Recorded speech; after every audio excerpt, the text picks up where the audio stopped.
வணக்கம் நண்பர்களே. சங்கரி என்டர்டைன்மெண்ட் சேனல்லேருந்து பேசுகிறேன். அதாவது நம்ம இன்றைக்கி எதை பற்றி பார்க்க போகிறோம் பார்த்திங்கன்னா, இந்த ஆண்டின் கடைசி சோமவார, அதாவது கார்த்திகை மாதத்தில் வருகின்ற சோமவாரம் தான் கடைசி. அடுத்து நாளைக்கு விட்டுட்டோம் அப்படின்னோம்னா அடுத்த வருஷம்தான் இந்த கார்த்திகை மாதத்தோடைய சோமவாரத்தை நம்ம பார்க்க முடியும். அதனால் நாளைக்கு வருகின்ற இந்த சோமவாரத்தை நீங்கள் மிஸ் பண்ணிடவே கூடாது. டிசம்பர் 9ஆம் தேதி நாளைக்கு வருது. கண்டிப்பாக எல்லோருமே பயனடையலாம். இது கார்த்திகை மாதத்தில் வர்றது மட்டும் எதுக்காண்டி ரொம்ப உகந்ததுன்னு எல்லோரும் சொல்கிறாங்க. ஒவ்வொரு சிவன் கோவில்லையும் சங்காபிஷேகம் நடக்கும்.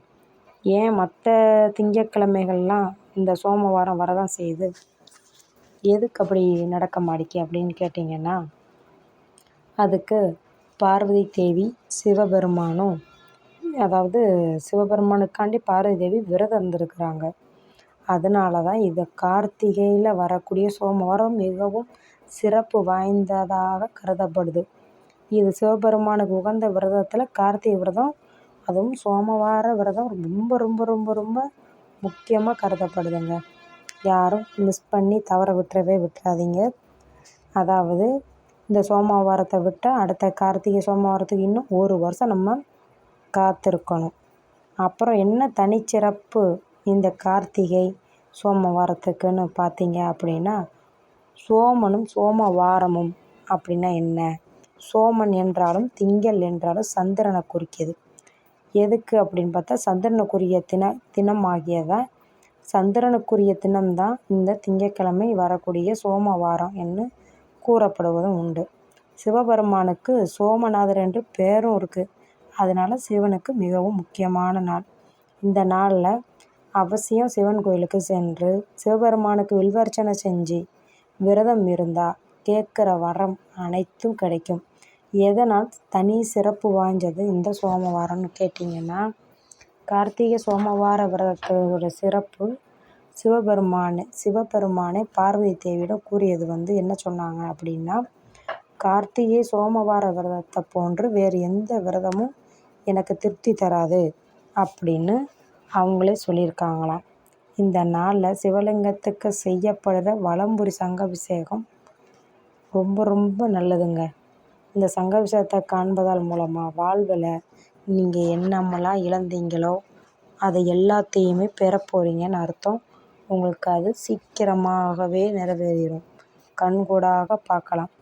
சோமவாரங்கிறது பொதுவாக திங்கட்கிழமையை குறிப்பிட்டாலும், கார்த்திகை மாதத்தில் வர சோமவாரம் தான் பரஞ்சோதி முனிவர் திருவிளையாடல் புராணத்திலையும் மதுரகாண்டத்திலையும் ஒரு சில பகுதிகளில் இந்திரன் முடிமேல் வளைந்தெறிந்த படலம் உள்ளது.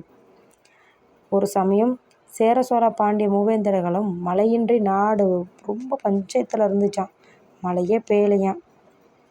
ரொம்ப கஷ்டப்பட்டு தவிச்சு கிடந்திருக்காங்க. அப்போ பொதிகை மலையில் அகஸ்திய முனிவரை சந்தித்து அதற்கு தீர்வு கேட்டிருக்காங்க. நீங்கள் மூவரும் மலை அதிதேவதையான இந்திரனை வேண்டி சோமவார விரதம் இருங்க, அப்போ உங்களுக்கு மழை பெய்யும் அப்படின்னு சொல்லியிருக்காரு. தேவர்கள், உத்தமர்கள், சிவபெருமான், சக்திகள், உத்தமி, உமாதேவி என்பதை போல் விரதங்களும் உத்தமமானது சோமவார விரதம் என்று அதன் மகிமையை கூறியிருக்கு. அவங்க விரதம் இருந்த மாதிரியே மழை பொழிஞ்சிருக்கு. அதனால் இந்த சோமவார விரதம் மிகவும் பிரசித்தி பெற்றதாக சொல்கிறாங்க. தட்சணை சாபமும் இந்த சோமவார விரதம் இருந்ததுனால தான் கலைஞ்சிருக்குது. சந்திரன் விரதம் இருந்து சிவபெருமானை வழங்கி வரம் பெற்றதும் இதே ஒரு கார்த்திகை திங்கட்கிழமை சோமவாரத்தில் தாங்கிறத நம்ம மறந்துடக்கூடாது. எனவே 12 மாதங்கள்லேயே கார்த்திகை சோமவாரம் மிகவும் சிறப்பானது. கண்டிப்பாக முடிஞ்சளவு சிவன் கோயிலுக்கு போங்க. ஓம் நம சிவாயங்கிற மந்திரத்தை நீங்கள் 11 வாட்டி சொல்லுங்கள். சிவன் கோயிலுக்கு போயிட்டு வாங்க. சங்காபிஷேகத்தை பாருங்கள். நீங்கள் நினச்சது அனைத்துமே நடக்கும். நம்ம சேனலுக்கு ஆதரவு தந்த அனைத்து நல்லுள்ளங்களுக்கும் ரொம்ப நன்றி. கண்டிப்பாக ஸ்கிப் பண்ணாமல் பாருங்கள்.